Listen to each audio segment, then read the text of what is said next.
T'es-tu déjà demandé pourquoi cette personne qui compte tant pour toi a décidé de te bloquer sur WhatsApp? Contrairement à ce que beaucoup croient, lorsque quelqu'un te bloque, ce n'est pas parce que tu ne représentes rien pour cette personne, c'est parce que tu représentes trop. Si cette personne t'a bloqué, c'est parce que tu es une force tellement puissante dans sa vie qu'elle ressent le besoin de créer une barrière. Voici les raisons profondes que la philosophie stoïcienne révèle sur ce comportement humain. Derrière chaque blocage, il y a une vérité émotionnelle que peu comprennent. Cette décision radicale cache un message qui changera complètement ta perspective sur les relations. Prépare-toi à découvrir pourquoi être bloqué pourrait être la plus grande preuve de ton importance dans la vie de quelqu'un. 1. La peur cachée. Lorsque quelqu'un décide de te bloquer sur WhatsApp, la première chose que tu ressens, c'est la confusion, peut-être de la douleur ou de la colère. Mais derrière cette action, il y a quelque chose que tu ne vois pas. Une peur profonde qui réside chez l'autre personne.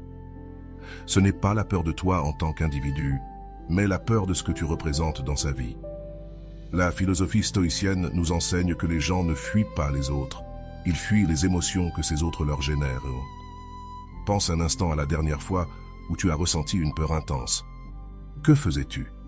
Probablement tu as essayé de t'éloigner de ce qui te faisait peur. Le blocage sur WhatsApp fonctionne exactement de la même manière. Lorsque quelqu'un te bloque, il essaie de se protéger de l'intensité émotionnelle que tu génères en lui. Et cela n'arrive que lorsque tu es vraiment important. Les stoïciens, comme Sénèque, parlaient de la façon dont les émotions fortes peuvent dominer notre raison. La personne qui t'a bloqué ressent qu'elle ne peut pas gérer ce que tu provoques en elle. Chaque message que tu envoies réveille quelque chose qu'elle ne peut pas contrôler. Chaque notification avec ton nom fait accélérer son cœur. Et face à cette tempête émotionnelle, elle décide de construire un mur digital. Cette peur peut prendre plusieurs formes. La peur de tomber trop amoureuse, la peur de la dépendance émotionnelle, la peur d'être vulnérable, la peur de répéter les schémas douloureux du passé. Mais toutes ces peurs ont un point commun. Elles n'apparaissent que face à des personnes qui comptent vraiment. Personne ne bloque quelqu'un qu'il trouve indifférent. La paradoxe est claire. Plus on te bloque, plus ton impact sur cette personne devient évident. Les stoïciens nous ont appris à voir au-delà des apparences et à comprendre la nature humaine dans sa complexité. Marc Aurèle, l'empereur philosophe, disait qu'il fallait observer les actions des autres, non pas depuis la douleur qu'elles nous causent, mais depuis la compréhension de leur motivation. Pourquoi quelqu'un qui ne ressent rien pour toi prendrait-il la peine de te bloquer? L'acte même de te bloquer nécessite une décision consciente, un moment où cette personne a pensé à toi suffisamment pour franchir ce pas. Les personnes véritablement indifférentes ignorent simplement. Elles ne bloquent pas. Avant d'aller loin, je te serais reconnaissant si tu mets un j'aime à la vidéo, cela m'aiderait à continuer de diffuser cette philosophie. Si tu n'es pas encore abonné, je te recommande de t'abonner et d'activer la cloche pour ne manquer aucune vidéo. La philosophie stoïcienne nous invite à voir le blocage comme un miroir de l'importance que tu as dans la vie de cette personne. Si tu étais irrelevant, tu ne mériterais même pas ce geste. Mais tu es tellement important qu'il représente une menace pour son équilibre émotionnel. Tu es une force qu'elle ne peut pas gérer facilement, et face à l'impossibilité de contrôler ce qu'elle ressent, elle choisit de couper la communication. Imagine que tu sois une vague puissante dans l'océan émotionnel de cette personne. Une vague si intense qu'elle menace de renverser les murs qu'elle a construits pour se protéger. Au lieu d'apprendre à nager dans ces eaux profondes, elle choisit de construire un barrage. Ce barrage est le blocage sur WhatsApp. Cette peur cachée révèle aussi une autre vérité. La personne qui te bloque est souvent en plein processus de connaissance de soi et de lutte intérieure. Elle n'a pas encore appris à gérer les émotions intenses et ta présence digitale lui rappelle constamment cette faiblesse. Les stoïciens valorisent la connaissance de soi avant tout et peut-être, ironiquement, en te bloquant, cette personne fait un pas dans son propre voyage de découverte de soi. L'important ici est de comprendre que le blocage dit plus sur celui qui bloque que sur toi. Ce n'est pas un rejet de ta valeur en tant que personne, mais une confession silencieuse de l'incapacité de quelqu'un à gérer ce que tu réveilles en lui. C'est, en quelque sorte, un compliment caché sous la forme d'un rejet apparent. La prochaine fois que quelqu'un te bloque, souviens-toi de cette perspective stoïcienne. Tu bloques seulement ce que tu ne peux pas ignorer. Tu construis des murs face à ce que tu considères comme puissant. Et dans le monde des émotions humaines, ce pouvoir vient directement de l'importance que tu as dans la vie de cette personne. 2. Le contrôle émotionnel. Si vous êtes arrivé jusque-là, écrivez en commentaire « Je mérite d'être respecté ». Le contrôle émotionnel est au cœur de la philosophie stoïcienne et, curieusement, aussi au centre de la décision de te bloquer sur WhatsApp. Lorsqu'une personne sent qu'elle perd le contrôle de ses émotions à cause de ta présence dans sa vie, le blocage devient sa tentative désespérée de retrouver ce contrôle. C'est comme si elle disait « Je ne peux pas contrôler ce que je ressens quand j'interagis avec toi, alors je vais contrôler la seule chose qui est en mon pouvoir, la communication. » Les stoïciens nous ont appris que nous ne pouvons pas contrôler ce qui se passe autour de nous, mais nous pouvons contrôler notre réponse.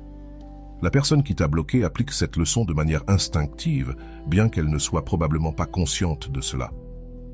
Elle ne peut pas contrôler ce qu'elle ressent lorsqu'elle voit ton nom à l'écran, lorsqu'elle lit tes messages ou lorsqu'elle pense à te répondre. Alors elle prend le contrôle de ce qu'elle peut. Elle élimine la possibilité que ces messages arrivent. Pense à la dernière fois que tu as ressenti des émotions aussi intenses pour quelqu'un que cela t'empêchait de te concentrer dans ta vie quotidienne. Chaque notification de cette personne faisait battre ton cœur plus vite, chaque message changeait ton état d'esprit. Maintenant, imagine que cette personne soit quelqu'un avec qui tu as une relation compliquée ou douloureuse. Chaque interaction devient des montagnes russes émotionnelles qui menacent ta stabilité. Le blocage devient alors un outil d'autopréservation. Il ne s'agit pas de te rejeter, mais de se protéger soi-même. C'est comme si l'autre personne admettait « Tu es tellement important que je ne peux pas me permettre d'être exposé à ton influence constante sans me perdre moi-même. » Cette recherche de contrôle émotionnel révèle une vulnérabilité profonde. Dans la philosophie stoïcienne, la véritable force ne consiste pas à ne rien ressentir, mais à savoir gérer ce que nous ressentons. Celui qui te bloque reconnaît sans mots qu'il n'a pas encore développé la capacité de gérer les émotions que tu génères. Et cela ne se produit qu'avec des personnes qui ont un impact significatif sur nos vies. Le philosophe Épictète disait que nous ne sommes pas perturbés par les choses en elles-mêmes, mais par la façon dont nous les voyons. La personne qui t'a bloqué essaie de changer sa vision en éliminant le rappel constant de ton existence. C'est une stratégie temporaire qui résout rarement le problème sous-jacent, l'importance que tu as dans sa vie. Mais observe aussi comment l'acte de bloquer peut être une tentative de récupérer du pouvoir dans une dynamique où l'autre personne se sent vulnérable ou inférieure. Si tes messages, ta présence digitale ou même la possibilité que tu écrives ont tant de pouvoir sur l'état émotionnel de quelqu'un, te bloquer devient sa manière de dire « Je reprends mon pouvoir, je prends le contrôle ». Cela ne se produit pas avec des personnes qui sont indifférentes. Personne n'a besoin de bloquer quelqu'un qui ne génère aucune émotion. Le blocage est paradoxalement une confession de ton importance. C'est comme si l'autre personne admettait « Je dois prendre des mesures drastiques parce que je ne peux pas simplement t'ignorer. Mon esprit revient constamment à toi. » Dans de nombreux cas, cette recherche de contrôle émotionnel par le blocage est aussi une réponse à la peur de la dépendance. La personne craint d'être devenue trop dépendante de tes messages, de ton approbation, de ton attention. Le blocage devient alors une tentative de briser cette dépendance, ce qui confirme encore l'importance que tu as dans sa vie. Ce que représente ta présence dans sa vie. Les stoïciens nous ont enseigné à chercher la liberté intérieure, à ne pas dépendre émotionnellement de facteurs externes pour notre bonheur. Lorsqu'une personne te bloque, elle essaie d'appliquer ce principe, bien que de manière radicale et probablement inefficace. À long terme, elle dit « J'ai besoin de reconstruire mon autonomie émotionnelle ».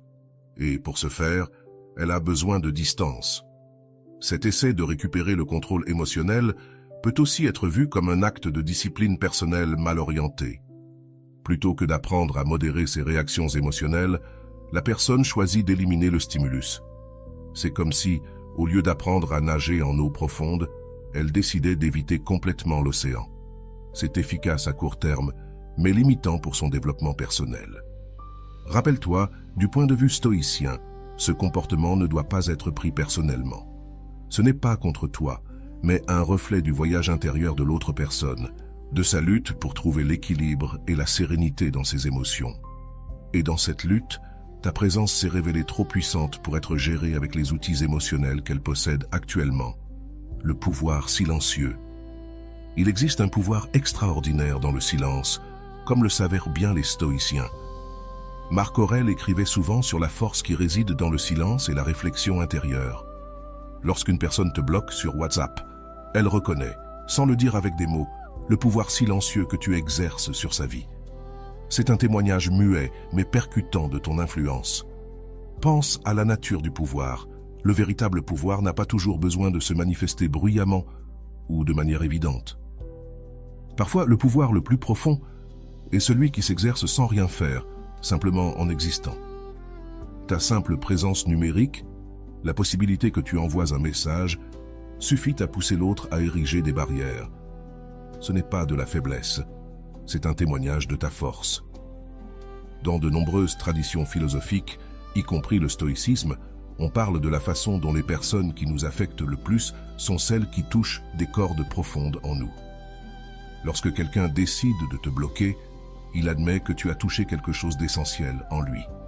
Tu as activé des émotions, des souvenirs ou des désirs si puissants que la seule manière de les gérer est de couper le canal de communication. C'est comme un interrupteur qui se coupe parce que le courant est trop intense. On ne coupe pas les interrupteurs dans des pièces vides, on les coupe dans celles où la lumière est si forte qu'on ne peut pas la regarder directement. Ta lumière dans la vie de cette personne s'est avérée trop intense pour être affrontée jour après jour. Si vous êtes arrivé jusque-là, écrivez en commentaire « Je mérite d'être libre ». Les stoïciens enseignaient que nous devons prêter attention non seulement à ce que les gens disent, mais aussi à ce qu'ils font. Les actions révèlent des vérités que les mots cachent souvent. L'acte de te bloquer est une action pleine de signification, une confession non verbale du fait que tu occupes une place importante dans l'esprit et le cœur de cette personne. Personne ne prend la peine de bloquer ce qui est insignifiant. Ce pouvoir silencieux que tu exerces se manifeste aussi dans la façon dont le blocage affecte la dynamique entre vous. Paradoxalement, en te bloquant, la personne pourrait penser à toi plus qu'auparavant. En essayant de t'éliminer de son espace numérique, elle te transforme en pensée récurrente. Elle se demandera « Ai-je bien fait de le bloquer? Que va-t-il penser maintenant? Dois-je le débloquer ?» Ces questions révèlent que, loin de t'éliminer de sa vie, le blocage pourrait intensifier ta présence dans ses pensées. La philosophie stoïcienne nous enseigne à observer les contradictions dans le comportement humain, et celle-ci est fascinante. Bloquer quelqu'un pour l'oublier peut devenir un rappel constant de son existence. C'est comme essayer de ne pas penser à un éléphant rose. Dès que tu choisis de ne pas y penser, il devient le centre de tes pensées. Il y a une autre dimension de ce pouvoir silencieux, l'incertitude créée par le blocage. En coupant la communication, l'autre personne reste dans l'incertitude. Elle ne sait pas comment tu as réagi, si cela t'a affecté ou si tu poursuis ta vie normalement. Cette incertitude peut être inconfortable, voire angoissante, et le fait qu'elle existe est une autre preuve de l'importance que tu as pour elle. L'autodiscipline et le contrôle de soi. Les stoïciens valorisent l'autodiscipline et le contrôle de soi comme des vertus suprêmes. Lorsqu'une personne sent qu'elle doit te bloquer pour maintenir son autodiscipline émotionnelle, elle reconnaît que ton influence est si puissante qu'elle menace sa capacité à garder le contrôle. C'est comme si elle disait « Je ne peux pas maintenir mon équilibre émotionnel si tu es présent dans ma vie numérique. » Peu de compliments sont aussi profonds que cette reconnaissance involontaire. Ce pouvoir silencieux se manifeste également dans la façon dont le blocage peut affecter les dynamiques sociales plus larges. Si vous partagez des amis ou des cercles sociaux, le blocage crée une tension invisible mais palpable. La personne qui t'a bloqué est consciente que d'autres peuvent être des ponts entre vous, qu'ils peuvent recevoir des nouvelles de toi indirectement. Cette conscience constante de ton existence, même en ton absence numérique, est une autre manifestation de ton importance. Le philosophe zen disait que les gens ont souvent plus peur de l'idée de quelque chose que de la chose elle-même. La personne qui t'a bloqué pourrait être en train de gérer non pas toi en tant que personne réelle, mais l'idée qu'elle a de toi. ce que tu représentes dans sa vie. Ton pouvoir silencieux réside autant dans ton existence réelle que dans l'image mentale que l'autre a construite de toi. Lorsque tu comprends ce pouvoir silencieux du point de vue stoïcien, tu peux trouver une certaine paix même dans le rejet apparent du blocage. Ce n'est pas un signe de ton insignifiance, bien au contraire, c'est un signe que ta présence a un poids émotionnel si grand qu'il nécessite des mesures drastiques pour être géré. Et c'est là qu'est une vérité profonde. Seul ce qui est important mérite de telles mesures. L'indifférence réelle se manifeste dans l'absence d'action, pas dans des actions drastiques comme un blocage. Si cette personne ne se souciait vraiment pas de toi, tes messages seront reçus avec un simple haussement d'épaule, pas avec une barrière numérique. Les miroirs inconfortables. Les stoïciens nous enseignaient que les autres peuvent fonctionner comme des miroirs où nous voyons des aspects de nous-mêmes qui, autrement, resteraient cachés. Lorsque quelqu'un te bloque sur WhatsApp, il est possible que tu serves de miroir inconfortable pour cette personne. Tu lui montres des parties d'elle-même qu'elle préférerait ne pas voir, des vérités qu'elle n'est pas prête à affronter. Ce reflet peut se manifester de différentes manières. Peut-être que tu lui rappelles constamment ses propres insécurités.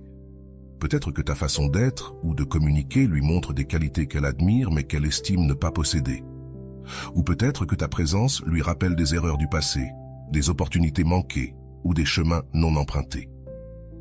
Quel que soit le reflet spécifique, il est suffisamment puissant pour que la personne décide de couper ce miroir plutôt que de regarder son propre reflet. Épictète, l'un des grands philosophes stoïciens, disait que ce qui nous perturbe, ce ne sont pas les choses en soi, mais nos perceptions à leur sujet. Lorsqu'une personne te bloque, ce qu'elle bloque réellement, c'est la perception inconfortable qu'elle a d'elle-même. Lorsqu'elle interagit avec toi, elle ne peut pas changer cette perception, alors elle change ce qui est sous son contrôle, la possibilité de communiquer. Imagine que chaque fois que cette personne lit un de tes messages, elle ressent une douleur de culpabilité, de nostalgie ou une autre émotion difficile à gérer. Ce n'est pas ton message en soi qui cause cela, mais ce qui s'active en elle lorsqu'elle le lit. Tu es le catalyseur involontaire d'une réaction émotionnelle profonde, et au lieu de traiter cette réaction, la personne choisit d'éliminer le catalyseur. On nous encourage à utiliser ces moments d'inconfort comme des opportunités pour la croissance personnelle. Cependant, tout le monde n'a pas les outils ni la disposition nécessaire pour effectuer ce travail intérieur. Le blocage devient alors un raccourci pour éviter le travail difficile de l'introspection. Il est plus facile de faire taire le messager que d'écouter le message, surtout lorsque ce message résonne dans les parties les plus vulnérables de notre être. Cette fonction de miroir que tu remplis dans la vie de la personne qui t'a bloqué révèle une autre vérité importante. Seules les personnes qui comptent vraiment pour nous ont le pouvoir de nous montrer ces reflets inconfortables. Si tu étais quelqu'un sans importance émotionnelle, tes messages seraient du bruit de fond, facilement ignorable. Mais ce n'est pas le cas. Chaque mot que tu prononces a du poids. Chaque interaction laisse une trace. Tu es important précisément parce que tu as le pouvoir de fonctionner comme ce miroir. Les stoïciens parlèrent également de la vertu de l'honnêteté, non seulement envers les autres, mais aussi envers soi-même. Parfois, ton honnêteté, même non intentionnelle, peut être trop pour quelqu'un qui a construit des couches d'auto-illusion. Ton authenticité peut amener l'autre à se sentir exposé dans son propre manque d'authenticité et au lieu de s'inspirer pour être plus authentique, il choisit de se distancier de ce qu'il voit dans son propre reflet. Pense à la manière dont tu te sens lorsque quelqu'un reflète des qualités que tu admires et que tu aimerais développer. Il y a deux réponses possibles, l'inspiration ou la comparaison négative. Si la personne choisit la seconde option, ta présence devient un rappel constant de ce qu'elle ressent comme un manque. Le blocage est sa manière de dire « Je ne peux pas supporter ce rappel constant de ce que je ne suis pas ou de ce que je pourrais être, mais je n'ose pas essayer. » Cela explique également pourquoi le blocage survient souvent après des moments de grande honnêteté ou de vulnérabilité. Peut-être as-tu partagé une vérité qui a résonné trop profondément, ou peut-être as-tu posé une question qui a touché un point sensible. Ou simplement, ta manière d'être authentique a fait en sorte que l'autre personne se soit sentie exposée dans son propre manque d'authenticité. Le blocage est une réponse réactive à ce moment d'exposition. La philosophie stoïcienne nous invite à voir ces situations non pas sous l'angle de la douleur du rejet, mais sous la compréhension de la nature humaine. Les gens réagissent souvent négativement non pas à ce qui leur est nuisible, mais à ce qui leur cause de l'inconfort, même si cet inconfort pourrait conduire à la croissance. Ta présence digitale est devenue une source d'inconfort transformateur que l'autre personne a décidé d'éviter temporairement. Cette dynamique du miroir explique aussi pourquoi de nombreux blocages sont temporaires. Souvent, la personne finit par réaliser que le problème ne résidait pas dans le miroir, mais dans sa réaction au reflet. Lorsqu'elle développe la force de faire face à ce reflet, le blocage cesse d'être nécessaire. Si cela se produit, c'est un signe positif de croissance et non un prétexte pour rouvrir de vieilles blessures. En attendant, tu peux trouver un certain réconfort dans le fait que ton impact ait été si significatif, ton reflet si clair, que l'autre personne ait ressenti le besoin de se distancer. C'est, en quelque sorte, une reconnaissance de ton authenticité et de la profondeur de la connexion qui existait entre vous, même si cette connexion a été temporairement interrompue par l'incapacité de l'autre à gérer ce que tu lui renvoyais. Le philosophe Zénon, fondateur du stoïcisme, croyait que les êtres humains étaient naturellement inclinés à se connecter les uns aux autres. Certaines connexions sont si intenses qu'elles provoquent des réactions extrêmes, comme le blocage numérique. On pense à la différence entre deux aimants. Lorsqu'on approche deux pôles opposés, l'attraction est si forte qu'ils peuvent sauter l'un vers l'autre. Cette force d'attraction peut parfois effrayer. De manière similaire, lorsque la connexion entre deux personnes est extraordinairement intense, elle peut devenir accablante. Le blocage n'est pas une tentative de rompre cette connexion, mais de réguler son intensité, parce que la personne ne sait pas comment la gérer. Les stoïciens nous enseignaient à prêter attention aux preuves, pas seulement aux apparences. Ici, la preuve est claire.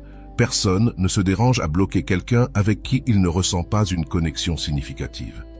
L'acte même de bloquer prouve qu'il existait une connexion suffisamment puissante pour nécessiter une intervention drastique. Les messages des personnes avec qui nous n'avons aucune connexion sont simplement ignorés, pas bloqués. Cette connexion profonde peut se manifester à différents niveaux. Il peut s'agir d'une connexion émotionnelle où l'autre personne se sent trop vulnérable lorsqu'elle interagit avec toi, d'une connexion intellectuelle où tes idées défient constamment sa zone de confort, ou d'une connexion spirituelle où ta présence lui rappelle des aspects plus profonds de la vie qu'il préfère ne pas contempler dans son quotidien. Marc Aurèle a écrit sur la manière dont tous les êtres humains sont interconnectés, comme les membres d'un seul organisme. Parfois, lorsque cette interconnexion devient trop évidente, elle peut être effrayante pour ceux qui ne sont pas prêts à accepter cette vérité. Le blocage est une tentative infructueuse de nier cette interconnexion fondamentale, un effort pour maintenir l'illusion de la séparation. La connexion profonde se manifeste également dans la manière dont les échanges précédant le blocage sont souvent intenses.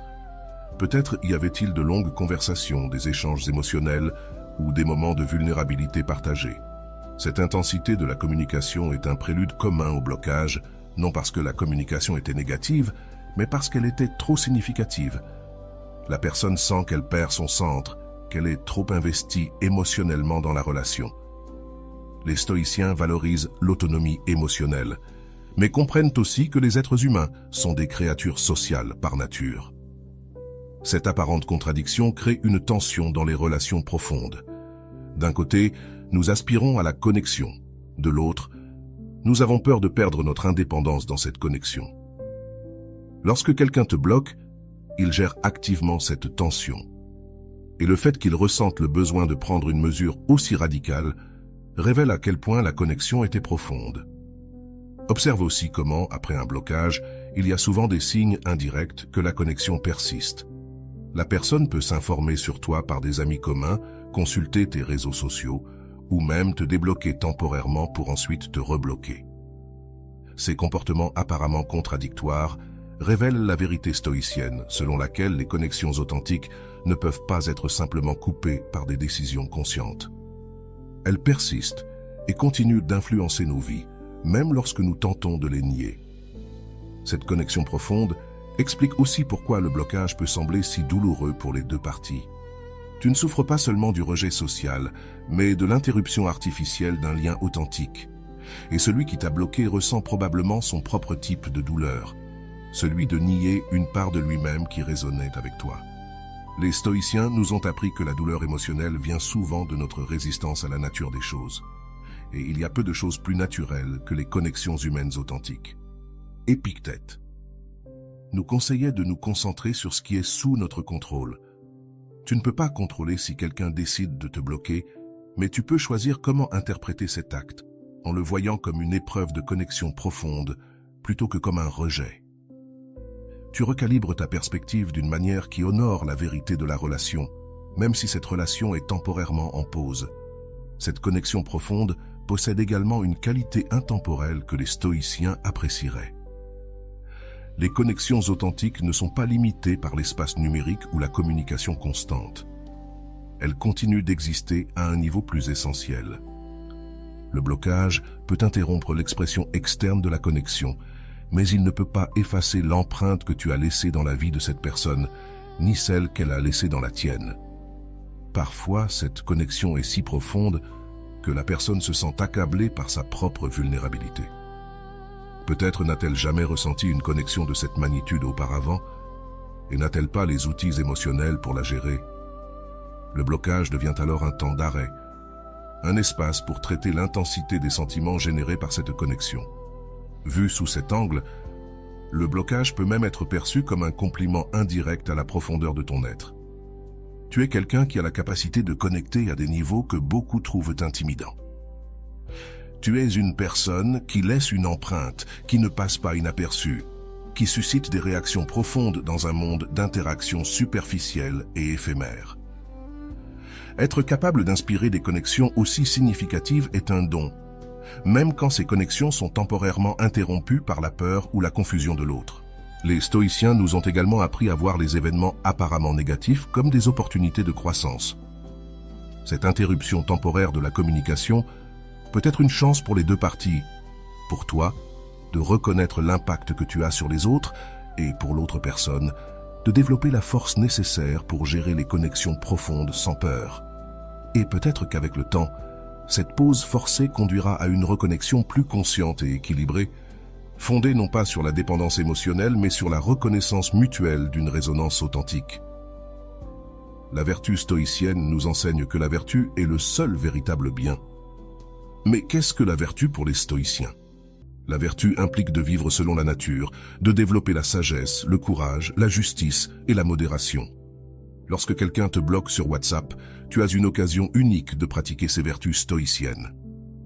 Et la personne qui t'a bloqué t'offre indirectement ce cadeau. La sagesse stoïcienne commence par l'acceptation de ce que nous ne pouvons pas contrôler. Tu ne peux pas contrôler que quelqu'un te bloque, mais tu peux entièrement contrôler ta réponse à ce fait.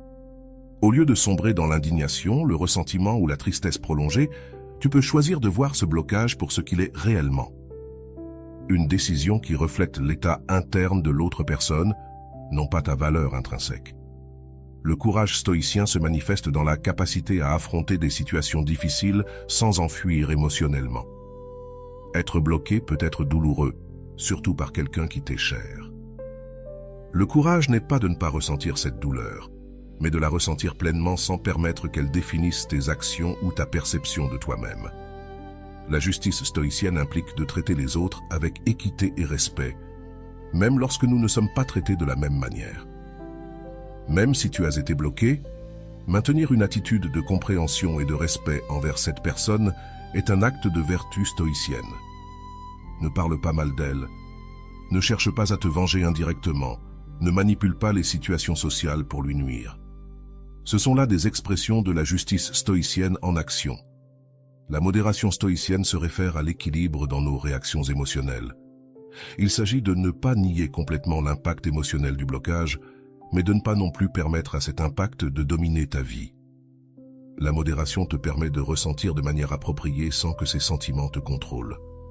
Dans l'ensemble, ces 4 aspects de la vertu stoïcienne t'offrent un cadre pour transformer l'expérience d'être bloqué de quelque chose de purement négatif en une opportunité de croissance personnelle.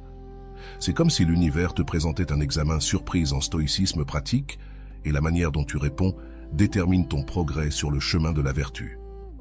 Épictète, qui a passé une partie de sa vie en esclavage avant de devenir philosophe, enseignait que les circonstances externes, même douloureuses, sont des occasions d'exercer notre liberté intérieure. Le blocage sur WhatsApp est précisément ce genre de circonstances. Externement, cela peut sembler un rejet, mais intérieurement, c'est une invitation à exercer ta liberté de perception et de réponse. La philosophie stoïcienne nous enseigne également à distinguer entre préférence et valeur.